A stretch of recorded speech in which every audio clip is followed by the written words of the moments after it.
ठीक है, तो एक बार मैं दोबारा से इसको समझा देता हूं। मैंने क्या बताया, फर्स्ट पॉइंट, एसआई मात्रक और उनको लिखते समय कौन कौन सी सावधानियां रखनी चाहिए। तो पहली सावधानी बहुत क्लियर है कि आप कोई भी मात्रक लिखें, देखो जैसा भी मात्रक हो आप अंग्रेजी वर्णमाला के छोटे अक्षर में ही लिखेंगे। आप सारे के सारे वर्ड छोटे होने चाहिए, कैपिटल वर्ड्स आप यूज नहीं करेंगे। ये पॉइंट बहुत क्लियर हो गया होगा सभी को। चलिए अपन सेकंड पॉइंट पे हम बात करते हैं। जैसे कि कुछ ऐसे मात्रक हैं जैसे एम्पियर है, केल्विन है, ये एक्चुअली क्या है ना, वैज्ञानिकों के नाम है। तो अगर कोई मात्रक ऐसा है जो वैज्ञानिक के नाम पर है, जैसे कि केल्विन है, कैलोरी है, और अपन बात करें एम्पियर है, ये वैज्ञानिक के नाम है, तो इन्हें आप हमेशा कैपिटल में लिखेंगे। क्या बताया मैंने कि अगर जैसे सेकंड पॉइंट में डिस्कस हो, आपको लिखना है जैसे कि हमारे मान लीजिए 273 डिग्री केल्विन आपको लिखना है, तो ये इसमें आप स्मॉल यूज नहीं कर सकते, इसमें आप कैपिटल ही आपको यूज करना पड़ेगा। बिकॉज क्यों, क्योंकि ये एक वैज्ञानिक का नाम है केल्विन। केल्विन कोई ऐसा नहीं, ये मीटर ये किसी वैज्ञानिक का नाम नहीं है, मीटर किलोग्राम किसी वैज्ञानिक का नाम नहीं है। अगर वैज्ञानिक का नाम नहीं है तो आप स्मॉल लिखोगे, लेकिन अगर किसी साइंटिस्ट का नाम है, वैसे जाना नहीं है, मैं आपको बता दूंगा। एक तो केल्विन है, और मान लीजिए जैसे जो आपके घर में आती है करंट, आप लोगों को मालूम हो हमारे घर में जो करंट आती है उसे हम मेजर करते हैं एम्पियर में। तो एम्पियर की अगर आप यूनिट लिखोगे, जैसे कि मान लीजिए हमारे घर में जाता है 6 एम्पियर अगर आती है करंट, तो 6 और कैपिटल ए, आप 6 एम्पियर ऐसे लिख दोगे तो गलत हो जाएगा। आपको हमेशा 6 एम्पियर ये लिखना है। आपको दोनों पॉइंट्स बहुत अच्छे से आ गए होंगे, ठीक है। कुछ भी ऐसे लगे जो आपको नोट करना हो, वैसे आपको नोट्स लेक्चर के बाद हमेशा मिल जाए करेंगे, ठीक है। हार्ड कॉपी शॉप, अगर आपको हार्ड कॉपी चाहिए तो मुझे कॉल कीजिए, मैं आपको दे दूंगा।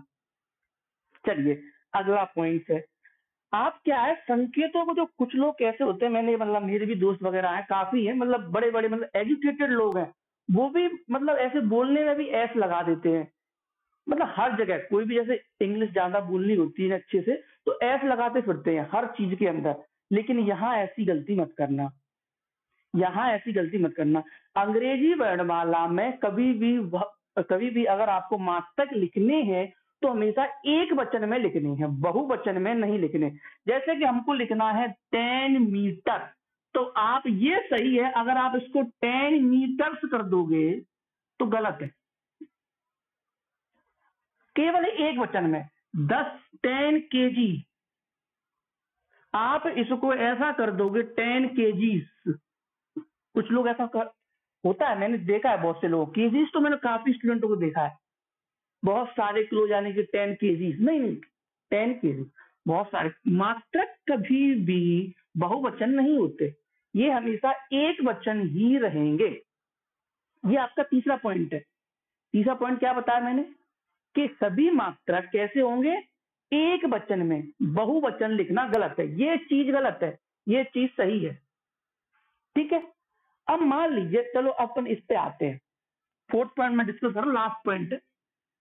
मान लीजिए कोई बच्चा मेरे से बोले कि सर अगर मैं पूरा नाम लिखना चाहूं तो, जैसे कि मान लीजिए ये केल्विन है, एम्पियर है, मैं बोलूं कि मुझे को पूरा नाम लिखना है, ठीक है, तो क्या करेंगे अपन, तो करें, तब आपको क्या करना है, तब आप जैसे कि मान लीजिए मुझे साइंटिस्ट का पूरा नाम लिखना है 273 केल्विन, मुझे ऐसे लिखना है, तो हिंदी में तो ठीक है, हिंदी में तो कोई दिक्कत नहीं है, लेकिन इंग्लिश में अगर आपको लिखना है तो अब आप सारे वर्ड्स कैसे लिखोगे, इंग्लिश में लिखोगे, अंग्रेजी में लिखोगे और स्मॉल लिखोगे, स्मॉल लेटर में सारे के सारे,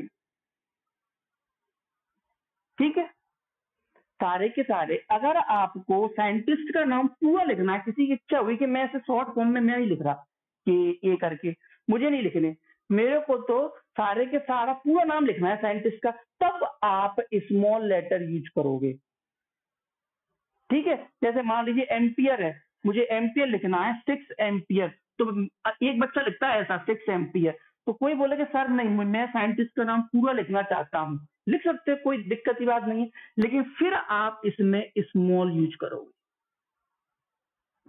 सारे के सारे लेटर आप कैसे यूज करोगे? स्मॉल यूज करोगे। ये सर मेरा डाउट है सर, ये डाउट है कि सर 6 एम्पियर ये पहला वाला ठीक है या नीचे वाला ठीक है या दोनों ठीक है? दोनों ठीक है, कोई भी लिख सकता है? कोई भी लिख सकते हैं, आपकी मर्जी है। 6 एम्पियर ये भी बिल्कुल ठीक है, ये भी बिल्कुल ठीक है, दोनों राइट है, दोनों राइट है, कोई दिक्कत नहीं है। जैसे आपको कोई एक आपने वैज्ञानिक का नाम बहुत सुना होगा फिजिक्स के अंदर, तो मतलब ये मतलब उसने हद ही कर दी है, मतलब वो अगर जल्दी मर जाता तो शायद ये फिजिक्स होती ही नहीं, न्यूटन। ठीक है, तो न्यूटन को अगर आपको लिखना है तो कुछ लोग लिखते हैं 6 न्यूटन, बहुत सही है, बिल्कुल सही लिखा हुआ है, लेकिन 6 एन कर दोगे गलत है, स्मॉल नहीं लिख सकते। अब बोलेगा सर मुझे पूरा नाम लिखना है न्यूटन का, मैं बहुत इज्जत करता हूँ, आदर करता हूँ, मैं छोटा ही लिखना चाहता, लिख दो, कोई बात नहीं, लेकिन इस बार आपको फिर सारे वर्ड स्मॉल में लिखने पड़ेंगे। ठीक है, ऐसे लिखनी पड़ेगी। आया आपको समझ में? You are not connected. चलिए, तो आपको ये चारों पॉइंट्स एक बार मैं फिर से रिवाइज कर देता हूँ, यही याद हो जाएंगे। चलिए, मैंने पहला पॉइंट मैंने क्या बताया कि अगर आप कोई भी यूनिट है जो वैज्ञानिक के नाम पर नहीं है, ऐसी कोई भी मात्रक जो वैज्ञानिक के नाम पर नहीं है, उन्हें आप हमेशा स्मॉल लिखोगे। 2 मीटर, 2 केजी, 2 सेकंड, सेकंड भी किसी वैज्ञानिक का नाम नहीं है तो स्मॉल बनाओगे, ऐसी नहीं बना दोगे कैपिटल है, नहीं, स्मॉल है, छोटी सी बनाना तो समझ जाएगा स्मॉल है। सर मेरा एक और डाउट है, सर हमें पता कैसे चलेगा कौन सा मास्टर वैज्ञानिक के नाम पर है, कौन सा मास्टर वैज्ञानिक के नाम पर नहीं है? ये थोड़ा सा क्या करेगा आपको फिजिक्स में, जब आप आगे जाते जाओगे तो मैं बताता चलूंगा कि ये वैज्ञानिक है, ये कोई वैज्ञानिक नहीं है। अभी बेसिकली आपको जो केल्विन है, न्यूटन है, ठीक है, एम्पियर है, वो आपको धीरे धीरे समय के साथ आपको नॉलेज हो जाएगी कि कौन वैज्ञानिक नहीं है और कौन यूनिट है। ठीक है, ये आपको अपने एक्सपीरियंस से आएगी, फिजिक्स सिखाएगा खुद आपको, आगे आगे जैसे चैप्टर्स होते जाएंगे आप इसमें निपुण हो जाओगे, कौन वैज्ञानिक नहीं है, कौन यूनिट्स है। तो अभी तो सिर्फ आपको इतना है कि केल्विन और एम्पियर में ही आपको घुमाएगा जहां तक, लेवंथ में तो ज्यादा नहीं है। तो ठीक है, आगे आपको समझ में कि 2 सेकंड, 2 किलो, ठीक है, ये सब स्मॉल लिखनी है आपको, ठीक है, बिकॉज ये वैज्ञानिक के नाम नहीं है, तो ये आपको स्मॉल लिखनी है। लेकिन अगर सेकंड पॉइंट, अगर वैज्ञानिक का नाम आ जाए तो आपको उसको कैपिटल में लिखना है। लेकिन अगर कोई बच्चा बहुत सम्मान देना चाहता है कि मैं उसके नाम को छोटा नहीं करना चाहता, पूरा लिखना चाहता हूं, तो पूरा लिखिए, बेशक लिखिए, लेकिन फिर सारे के सारे स्मॉल। आप पूरा लिखोगे तो स्मॉल, ठीक है। अब एक और, कभी भी बहुवचन में नहीं होंगे, तो बहुत सिंपल है, ये तो सब लोगों को याद हो गया होगा, अच्छे से आ गया उसमें कि बहुवचन तो वैसे भी गलती है, मीटर्स क्या होता है, क्लोज क्या होता है, लेकिन कुछ होते हैं, तो ये आपको याद रखनी है। तो आई होप ये आपको क्वेश्चन बहुत अच्छे से आ गया होगा, ऐसा ही मात्रक को लिखते समय कौन कौन सी सावधानियां रखनी चाहिए। अब ऐसा ही मात्रक के कौन कौन से हैं वो मैंने आपको कल बताए थे। 7 जो होते हैं मूल मात्रक हैं, 7 मूल मात्रक हैं, 2 पूरक मात्रक हैं और व्युत्पन्न मात्रक तो अनंत हैं, सागर है उनका। तो ठीक है, तो 7 तो मैंने आप लोगों को बताया कि कौन कौन से, एक बार फिर लिख देता हूँ, बहुत इंपॉर्टेंट है, एक बार फिर से देखिए 7 मूल मात्रक कौन कौन। देखो, एक तो लंबाई जिसका मात्रक है मीटर, एक द्रव्यमान जिसका मात्रक है किलो, ठीक है, स्मॉल बनाऊंगा किलो, ठीक है, एक है समय जिसका मात्रक है सेकंड, स्मॉल, एक है ताप जिसका मात्रक केल्विन, कैपिटल बनाऊंगा बिकॉज वैज्ञानिक का नाम है, फिर है विद्युत धारा, फिर बनाऊंगा कैपिटल क्योंकि एम्पियर वैज्ञानिक का नाम है, ठीक है, विद्युत धारा, फिर है ज्योति तीव्रता,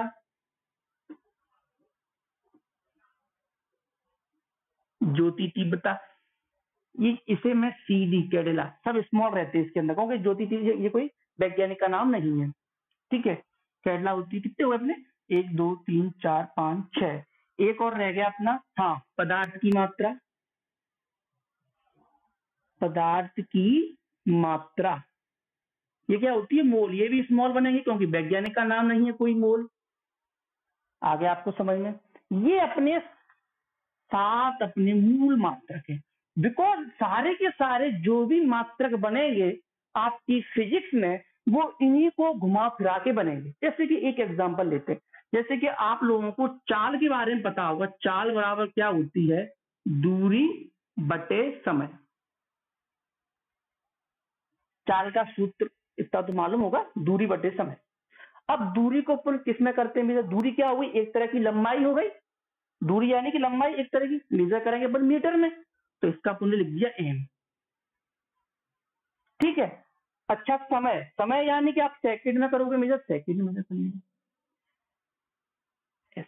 तो इसका मात्रक हो जाएगा मीटर पर सेकंड।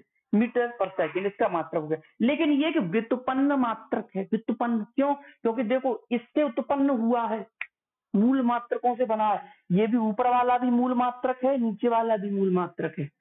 ठीक है, इसलिए इन्हें व्युत्पन्न मात्रक कहते हैं। ठीक है, चलिए तो अब अपन अगले क्वेश्चन की तरफ अपन आगे बढ़ते हैं।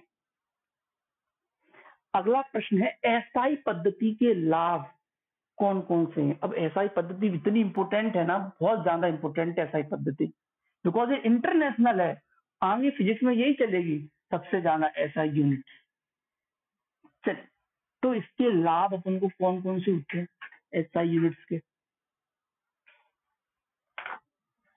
संदीप, चलिए, तो पहला तो बहुत सिंपल सा लाभ है, आप बहुत एक बार में लिख देता हूं मैं, एसआई मात्रक के लाभ।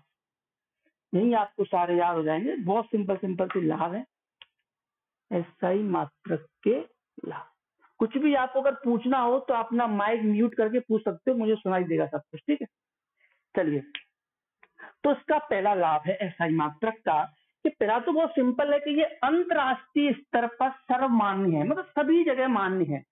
ऐसा नहीं है कि कोई भी देश आपको कल आके ये बोल दे कि नहीं हम नहीं मानेंगे, हम नहीं नापेंगे मीटर में, हम तो भाई यहाँ कुछ और में नापेंगे, हम तो ऐसे ब्लास्ट करके नापेंगे, ऐसे ऐसे हमारे यहाँ मीटर नहीं चलता, तो गलत हो जाएगा ना। नहीं, आपको मानना पड़ेगा, क्योंकि ये आपके क्या हुआ है ना, जब ये ऐसा यूनिट ऐसे नहीं बनी है कि कुछ देश मतलब सोच लिया चलो ऐसा यूनिट बनाते हैं, कुछ साइंटिस्ट आए बैठे उन्होंने सोचे चलो बना लो, नहीं।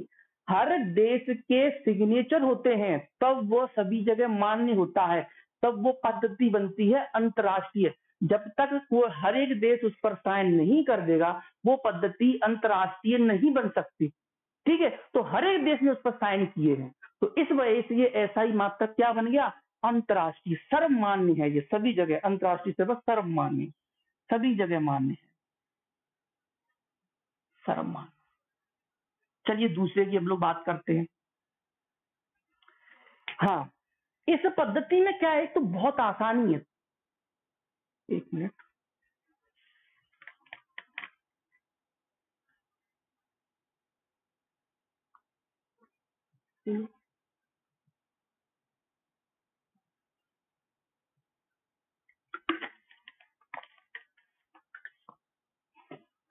हाँ, चलिए अपन चलते हैं सेकंड पॉइंट की तरफ। इस यूनिट्स की खासियत क्या है? एक इसकी क्या है, जाना इसको घुमा फिरा के नहीं लिखा गया, इसमें सारी चीज काफी सिंपल है। एक मात्रक होता है ऊर्जा, एक चीज होती है ऊर्जा। अब एसआई में क्या है, ऊर्जा को फिक्स कर दिया गया, कैसी भी ऊर्जा, क्योंकि ऊर्जा बहुत तरह की होती है, आप लोगों को मालूम नहीं है। गतिज ऊर्जा, ठीक है, स्थितिज ऊर्जा, ऊष्मीय ऊर्जा, बहुत सारी तरह की और भी ऊर्जा है, मतलब पार नहीं है ऊर्जाओं का। तो इन्होंने ऊर्जा का सिर्फ एक ही मात्रक रखा, जूल, सिर्फ एक मात्रक। इसमें काफी मतलब ऐसा ऐसा नहीं लगता कि आपके ऊर्जा का मात्रक, मतलब जैसे कि ऊष्मीय ऊर्जा का मात्रक मैं कुछ और कर दूं, फिर गति ऊर्जा का मात्रक मैं कुछ और कर दूं, ऐसा नहीं है। लेकिन और सारी जितनी भी जो वो थी पद्धति, उनमें ऊर्जा के मात्रक भिन्न भिन्न कर दिए गए। उनमें क्या था, जैसे कि पहले ऊष्मीय ऊर्जा था, उसका मात्रक कैलोरी था, कैलोरी, ऊष्मीय ऊर्जा का मात्रक कैलोरी कर दिया। ठीक है। विद्युत ऊर्जा का मात्रक जो था, विद्युत ऊर्जा, ये मैं बात कर रहा हूं एमकेएस की बात कर रहा हूं। एमकेएस में क्या दिक्कत है, ऊष्मी ऊर्जा का मात्रक कैलोरी है, विद्युत ऊर्जा का मात्रक किलोवाट आवर है, किलोवाट घंटा, किलोवाट। ये अब सोचो यार, मतलब ऊर्जा एक ही है लेकिन सभी जगह दोनों जगह मात्रा अलग अलग। लेकिन इसमें बहुत क्लियरिटी है एसआई यूनिट में। कोई भी ऊर्जा हो, कहीं से भी ऊर्जा उठा के ले आओ, हम तो उसे जूल ही बोलेंगे।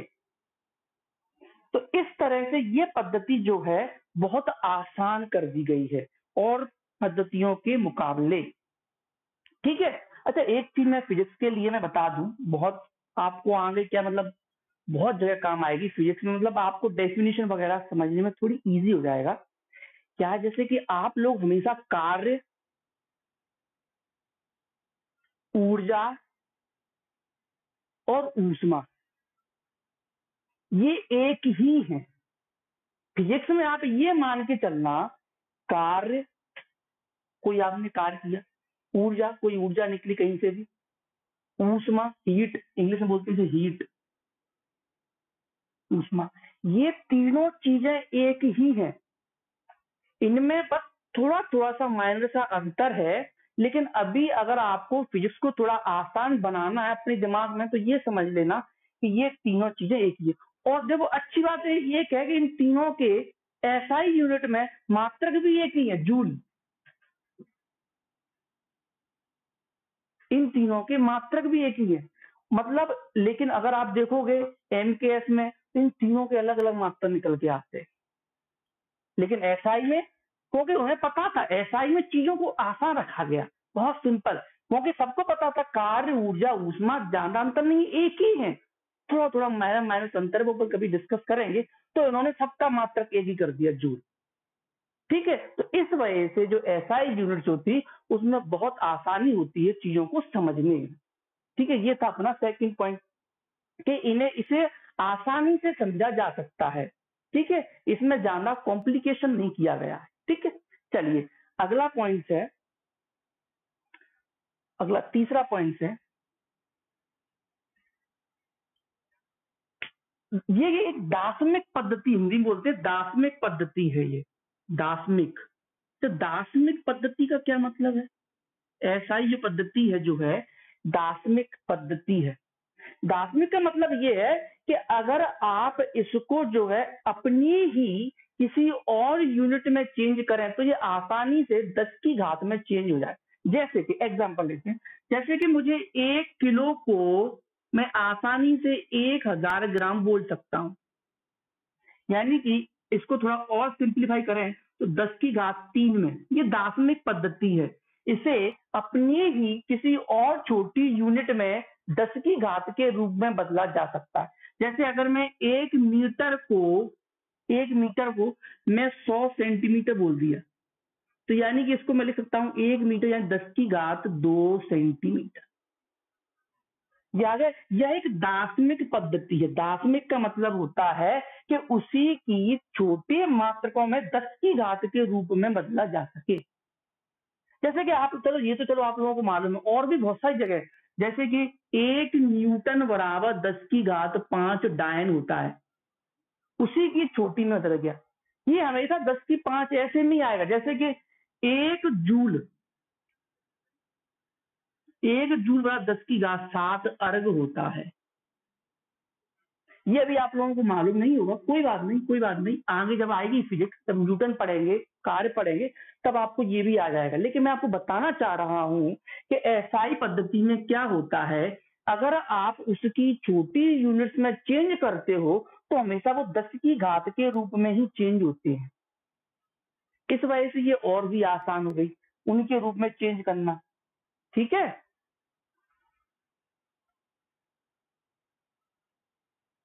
चलो, ये होगा अपने तीसरा पॉइंट। चौथा पॉइंट है, क्या लिखा है इसमें,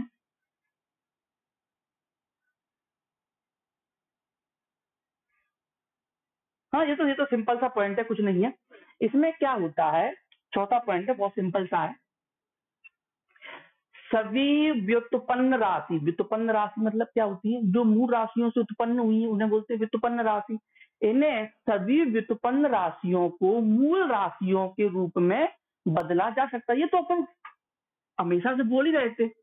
व्युत्पन्न राशि को क्या अपन मूल राशि में बदल सकते हैं, मूल राशियों के रूप में, मूल राशियों के रूप में बदल सकते हैं। अच्छा, एक हाथ दो अपन देखते हैं बदल के। अच्छा, जैसे कि जैसे जैसे अभी मैंने चाल को तो मैंने अभी चेंज कर ही लिया था, चाल को तो मैंने अभी चेंज कर ही लिया था। अब मैं कुछ और लेता हूँ, शायद आप लोगों को मालूम ना हो। त्वरण के बारे में, त्वरण, त्वरण इंग्लिश में बोलते हैं एक्सलरेशन बोलते हैं, वो होता है ना बाइक में अपने में एक्सलेटर बोलते हैं, एक्सलेटर नहीं होता वो, बोल देते हैं एक्सलेटर नहीं होता, वो एक्सलरेशन है वो। ठीक है, चलिए त्वरण बराबर क्या होता है, वेग में परिवर्तन। सूत्र है इसका, आप सूत्र की चिंता मत करो, आपको अभी सूत्र याद करना जरूरी नहीं है, आपको प्रोसेस को समझना जाना जरूरी है, कैसे हो रहे हैं। वेग में परिवर्तन बटे समय, ये होता है फॉर्मूला। अच्छा, त्वरण यानी इसको मैं ए से बताता हूं, वेग में परिवर्तन यानी वेग यानी v बटे टी, ये इसका सूत्र हो गया। अभी अपन लोगों ने जो वेग वेग देखो, मैंने वेग वेग जो होता है वही चाल है, अभी आप ये समझ लो दोनों की मात्रक सेम ही होते। अभी मैंने निकाला था ना मीटर पर सेकंड, तो निकाल लो, देखो मीटर पर सेकंड और समय फिर सेकंड, तो इसका जो निकल के आता है मीटर पर सेकंड स्क्वायर निकल के आता है। अभी अगर आपको छोड़ो, अगर आपको ये अगर जाना नहीं आया समझ में, ये तो आगे समझ में मीटर पर सेकंड आता है, इसका मात्रक निकल। तो देखो मैंने क्या बोला, व्युत्पन्न राशियों को मूल राशियों के रूप में बदला जा सकता है। क्या मीटर मूल राशि है? हाँ, अभी मैंने आपको लिखवाई थी 7 मूल राशि, मीटर मूल राशि थी उसके अंदर एम। क्या सेकंड मूल राशि है? हाँ है, सेकंड मूल राशि है। देखो मैंने एक त्वरण को जो एक व्युत्पन्न राशि थी उसको मूल राशियों के रूप में बदल दिया, बदल दिया। ठीक है, ऐसे हर राशि, हर व्युत्पन्न राशि को आप बदलोगे। कल मैं और सिखाऊंगा बदलना, क्योंकि इस चैप्टर का जो बेसिक मोटिव वही है कि आपको व्युत्पन्न राशियों को मूल राशियों में बदलना है, यही इसका इस चैप्टर का बेसिक काम है। ठीक है, तो मैं कल आप लोगों को बहुत सारी ये सिखाऊंगा बदलना। ठीक है, बहुत सारी चीज सिखाऊंगा, ये आपको बिल्कुल हैबिट हो जाएगी, बिल्कुल आसानी से आप चेंज करो, हलवा हो जाएंगे आपके लिए सब चेंज करना। अभी ये क्वेश्चन आया कि समझ में नहीं आया, ऐसा ही मात्राओं की लाभ, एक एक करके फिर से 2 मिनट के लिए अपन फिर से डिस्कस कर लेते हैं। पहला था सर्वमान। अब देखो सभी देशों ने जब साइन कर दिया ना तो सर्वमान्य हो गया। ठीक है, इसमें तो कोई दिक्कत की बात है नहीं, सभी जगह मान्य है। इसमें देखो, इसमें ज्यादा कंफ्यूजन नहीं है, बहुत सरल तरीके से इसमें बताया गया है। देखो मैं बताया ना, इसमें कार्य, ऊर्जा, ऊष्मा को सबको जूल बोल दिया गया है। वैसे क्यों बोला गया है? क्योंकि वैज्ञानिकों को पता है इनमें ज्यादा अंतर नहीं है, लगभग सेम ही है। लेकिन जब आप एमकेएस में जाओगे इन सब तीनों के अलग अलग मात्रक मिलते हैं, सीजीएस में जाओगे उनमें अलग अलग मात्रक मिलेंगे। लेकिन एसआई ने ऐसा नहीं किया, एसआई ने कोई भेदभाव नहीं किया, उसे पता था कि हमें चीजें सिंपल बनानी है, हमें कठिन नहीं बनानी चीजों को, तो इन सबका मात्रक एक कर दिया जूल। ठीक है, जैसे कि हाँ ऊष्मी ऊर्जा, ऊष्मी ऊर्जा को एमकेएस में क्या बोलते हैं? कैलोरी बोल देते हैं। विद्युत ऊर्जा को किलोवाट घंटा बोल देते हैं। लेकिन एसआई में ऐसा नहीं होता, दोनों को जूल बोला गया, कैसी भी ऊर्जा जूल बोलेंगे हम। ठीक है, तो इसमें कहा गया चीजों को आसान रखा गया, सिंपल रखा गया एसआई मात्रक में। दूसरा पॉइंट, ये दार्शनिक पद्धति है। दार्शनिक पद्धति का मतलब क्या है? जब आप इसी के किसी, हाँ, जब आप इन्हीं किसी के छोटे रूप में जब आप इन्हें बदलोगे, छोटे रूप में, जैसे कि किलो को मैंने ग्राम में चेंज किया, मीटर को मैंने, समझे आप फैन की स्पीड कमी कर दे, कम कर दे। ठीक है, किलो को मैंने ग्राम में चेंज किया, मीटर को मैंने सेंटीमीटर में चेंज किया। तो क्या किया, हमेशा देखो 10 की घात में चेंज हो रहे हैं। और आगे भी जब मैं देखो, ये तो साला आप लोगों को मालूम है ग्राम सेंटीमीटर, आप बोलोगे सर ये तो सर बचपन से आ रहे हैं देखते हुए, तो सर होता ही है, ऐसा इसमें कौन सी बड़ी बात हो? नहीं, आप आगे भी जब पढ़ोगे न्यूटन के बारे में, जूल के बारे में, तो वहां भी एक न्यूटन बराबर 10⁵, एक जूल बराबर 10⁵, अर्ध ऐसे ही आएंगे सारे, 10 की घात में ही चेंज होते हुए आएंगे। ठीक है, तो एक दार्शनिक पद्धति है जिसमें क्या है, जो व्युत्पन्न राशियां हैं मूल राशियों में बदल सकते हैं। वो तो देखो हो ही रहा है मीटर पर सेकंड। अभी अपन ने इसको बदला था मीटर पर सेकंड। हर बार कैसी आ रही थी नीचे, एक मूल राशि के रूप में ही आ रहे थे सारे के सारे व्युत्पन्न राशि। ठीक है, चलिए ये आप लोगों को क्लियर हो गया होगा। चलिए तो आज अपन एक छोटा सा क्वेश्चन और कर लेते हैं डिस्कस, उसके बाद अपन क्लास को अपन बाइंड अप करेंगे। और डेली आपकी क्लास ऐसी आती रहेगी 10:30 बजे। और कोई भी डाउट हो, कैसा भी डाउट हो, आप मैसेज करें, कॉल कर सकते हैं आप 9 से और 9 तक, सुबह 9 बजे से रात 9 बजे के बीच में। ठीक है, मेरा नंबर है 97534369। इस नंबर पे आपको, अगर आपको नोट्स से रिलेटेड कोई इश्यू है, सर नोट्स समझ में नहीं आ रहे, नोट्स में कुछ प्रॉब्लम है, कुछ मिस्टेक है, सर मुझे मोबाइल से नोट्स याद नहीं होते, मुझे हार्ड कॉपी में चाहिए, तो वैसे भी मिल जाएंगे नोट्स आपको। ठीक है, आप कॉल कीजिए, सब कुछ अवेलेबल हो जाएगा। ठीक है, चलिए अब अपन आगे बढ़ते हैं। एक छोटा सा क्वेश्चन और डिस्कस कर लेते हैं, क्योंकि अपन कल फिर उसी के बारे में अपन डिस्कस करेंगे।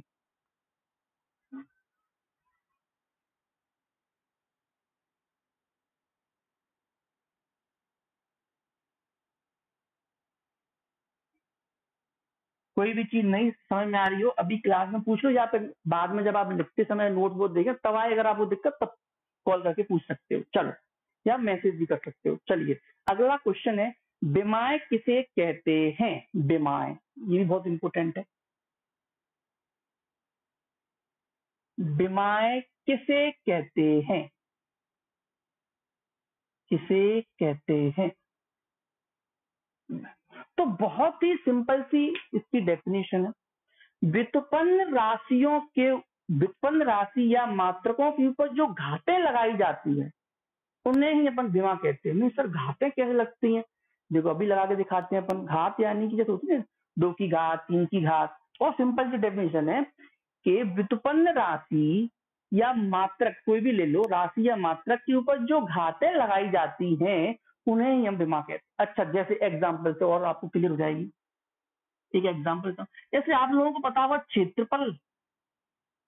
क्षेत्रफल, अगर कोई क्षेत्रफल निकालना हो तो क्या होता है? क्षेत्रफल का सूत्र लंबाई गुणित चौड़ाई। अच्छा, लंबाई को अपन किस में नापते हैं? मीटर में। चलो मैं मीटर लिख देता हूँ। चौड़ाई को भी आप मीटर में ही तो नापोगे। ठीक है, अगर एक आध मीटर में नाप रहे हो तो दूसरा मीटर में ही नापोगे। तो ये क्या हो गया? मीटर पे वर्ग हो गया। तो इसकी जो बीमा कितनी हो गई? इसकी बीमा 2 हो गई। इसकी बीमा बहुत सिंपल है। बीमा क्या है? बीमा यानी कि व्युत्पन्न राशियों के ऊपर जो, ये कि व्युत्पन्न राशि है। क्यों व्युत्पन्न राशि क्यों है? क्योंकि इसके अंदर देखो 2 मूल राशियां आ गई। देखो मूल राशि की तो फिक्स है, मूल राशि की बीमा तो हमेशा एक ही होगी। मूल राशि की बीमा तो एक ही होगी। तो उसमें तो केवल मीटर मीटर आएगा तो उसकी बीमा एक होगी, उसमें केवल सेकंड सेकंड आएगा तो उसकी बीमा एक होगी। लेकिन जो व्युत्पन्न राशि है उनकी बीमा अलग अलग हो जाएंगी। ठीक है, तो बीमा क्या होती है? जो जो मूल राशियों के ऊपर जो घातें लगाई जाती हैं, व्युत्पन्न राशि के अंदर मूल राशि के ऊपर जो घातें लगाई जाती है वो क्या होती है? बीमा होती है। चलिए, अच्छा एक और एग्जांपल, आयतन लेके देखते हैं अपन। आयतन, आयतन क्या होता है? लंबाई गुणित चौड़ाई गुणित ऊंचाई, ये होता है। इसमें भी देखो, आप लंबाई को मीटर में नापोगे तो चौड़ाई को भी मीटर में नापोगे तो ऊंचाई को भी मीटर में नापोगे, तो ये क्या हो जाएगा? मीटर पे क्यूब हो जाएगा। तो इसकी घात कितनी हो गई? 3 हो गई। ठीक है, इसकी घात कितनी हो गई? 3 हो गई। तो इसकी बीमा वो भी 3 हो जाएगी। अच्छा, ये तो चलो सेम सेम चीज हो गई। अब अपन एक और अपना एग्जांपल लेते हैं, चाल। अभी अपन चाल का सूत्र लिखा था, चाल बराबर दूरी बटे समय। क्या था? चाल बराबर क्या था? दूरी बटे समय। अब दूरी को अपन किस में नापते हैं? मीटर में। समय को आप किस में नापते हो? सेकंड में। तो इसकी जो बीमा जो आ जाएगी मीटर पर सेकंड हो जाएगी।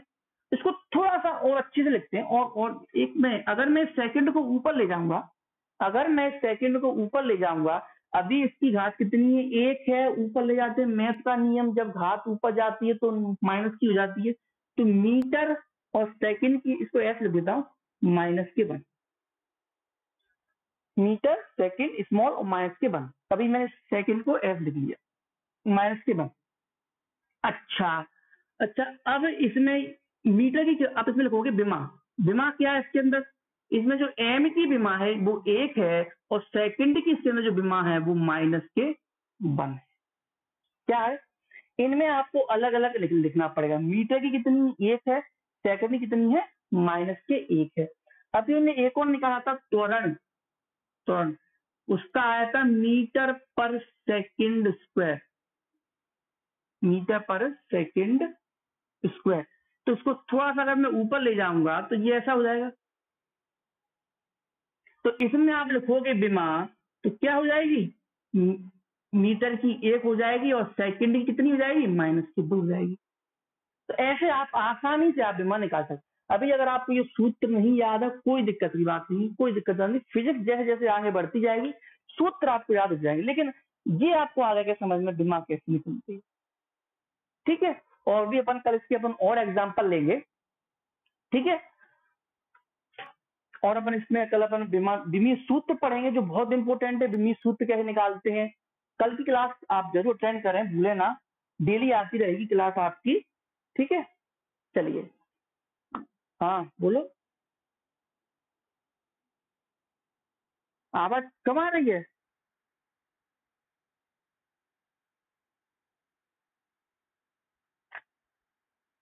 और कोई?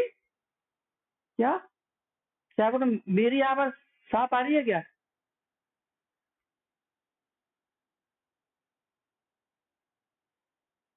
हाँ तो उसमें क्या है, आपको तो आया ना समझ में।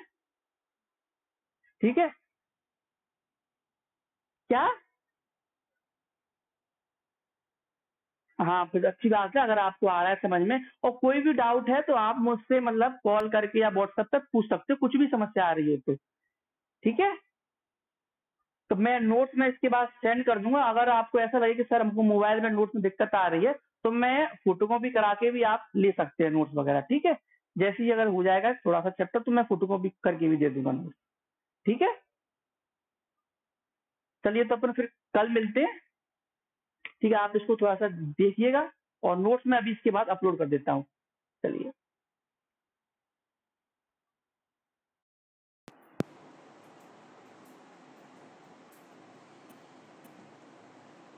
कैसे देखेंगे?